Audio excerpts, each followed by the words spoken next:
There was an amazing article in The Guardian yesterday. It was written by Oliver Laughlin and May Ryan in Cleveland. And the title of it is Donald Trump Was Part of the Problem, Cleveland's Subprime Lesson for Republicans. And they start out the article by talking about House of Will's funeral home. Now, this is in Cleveland, right? And one of the things I did not know until I read this article, Cleveland is America's second poorest major city. And, you know, which is pretty amazing when you think about it. And they start out, the House of Will's funeral home is slowly being reclaimed by undergrowth. Weeds climb up the walls, fanning out like veins. Unkempt hedges soar skywards, and tufts of grass sprout through cracks in the tarmac parking lot. Isn't that brilliant writing? Then they quote Xavier Allen, 44, as he's pointing to bullet holes in the front window and a collapsed ceiling over the porch. He said, "No one from the Republican National Committee bothered coming here before they chose Cleveland, I'll bet. Donald Trump doesn't care. He was part of the problem." Part of the problem? Of a funeral home? Like, you know, in disrepair, falling apart? Well, they go on. The building in the Mount Pleasant neighborhood of the city's east side was abandoned in 2014 after the owners fled without announcement or explanation amid allegations of fraud. They left behind urns of cremated remains. Keep in mind, there's a funeral home. Empty coffins and hundreds of personal client documents. The building was looted shortly afterward and has remained a hotspot of criminal activity. But the House of Wills is just one, Oliver Laughlin and May Ryan write for The Guardian, is just one of hundreds of blighted and abandoned properties in this neighborhood. One of the hardest hit throughout the city's foreclosure crisis that intensified during the 2008 market crash.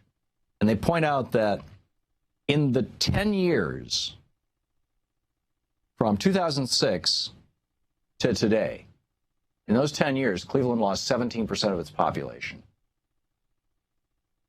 Second poorest city in America, lost 17% of its population. And this is the Mount Pleasant neighborhood in Cleveland. More than 15% of the neighborhood's housing stock is currently vacant or abandoned. Now, and there's another statistic here that's truly shocking. And I have pointed out over and over again on this show how the average wealth of African-American families in the United States is a fraction of the average wealth of white families in this country. And it varies from year to year, and it depends on whose statistics you're looking at. But I think probably the most reliable, the ones I've seen cited most often, are, you know, the average black family in this country has around $5,000 in wealth, and the average white family has around $84,000 in wealth. And that's excluding from those averages, basically, the billionaires, who are virtually all white.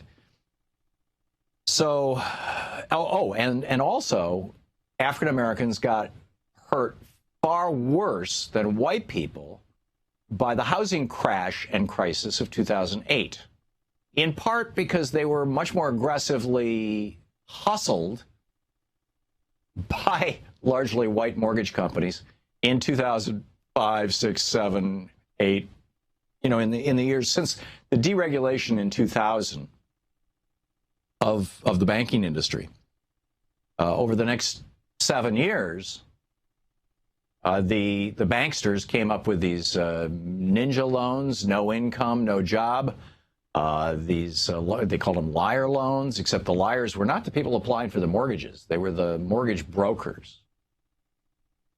And this is, and so African-American family wealth in the United States was much harder hit than was white American family wealth by the Bush deregulation crisis of 2008, the bank crisis of 2008.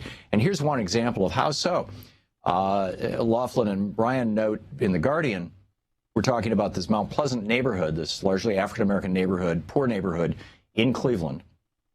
Average property sale prices plunged from an average of $84,000 in 2005 to $14,800 in 2015. So keep in mind, in 2005, people were buying houses and bidding them up, and they were doing it in large part because they were going to these seminars that were teaching people how to buy a house and turn it into a rental property. And then over time, that house's value increases and you end up with equity, and then you can buy a second house. And, it's this whole kind of, get rich through real estate thing. And it was a big thing in the early 2000s. A lot of people did this. But even if you weren't doing that, even if you just bought a house in Mount Pleasant for $80,000, that house is now worth $14,000. And a lot of those people still probably have $80,000 mortgages on them. So what does Donald Trump have to do with this? Well, as Oliver Laughlin and May Ryan in Cleveland, Ohio, write for The Guardian yesterday, in this article headline, Donald Trump was part of the problem. At the height of Mount Pleasant's suffering, Donald Trump sought to capitalize. In 2008, the billionaire Republican advised pupils at his now-defunct business education company, Trump University, that they could make $1 million within a year by targeting vulnerable communities with individuals desperate to offload their properties. Quote, investors nationwide are making millions in foreclosures, and so can you, Donald Trump claimed in targeted newspaper advertisements that carried photos of Trump staring sternly at the camera with a slight smirk. At the time, the real estate mogul had only recently shuttered a brokerage company, Trump Mortgages, which had, according to insider accounts, offered subprime mortgages to customers through cold calls. Jim Kakis, who is the vice president of the Western Reserve Land Conservancy, which is a conservation think tank in northern Ohio, he had this to say to The Guardian. He said, quote, Trump is a speculator. He's a scavenger. They tell you how to get rich, and often that means getting rich by taking advantage of other people's foibles or miscues or faults. I find it ironic, he said, that Donald Trump is accepting the nomination for president about 3.5 miles from one of the most devastated neighborhoods in the country, a neighborhood that was racked repeatedly by predatory lenders and the practices that caused these problems.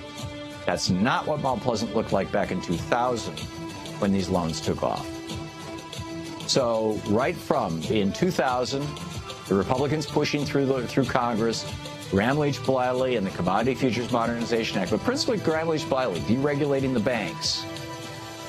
That happens in 2000. Mount Pleasant by 2008 is in shambles, and today is devastating. You're listening to Thom Hartmann. Visit ThomHartmann.com for audio and video archives. And in the meantime, Trump with Trump University is saying, oh, go out and take advantage of those people. They're desperate. To watch more clips from our programs, hit the Watch More Videos button over here. And please be sure to hit the handy-dandy subscribe button so you'll always be up to date. Tag, you're it.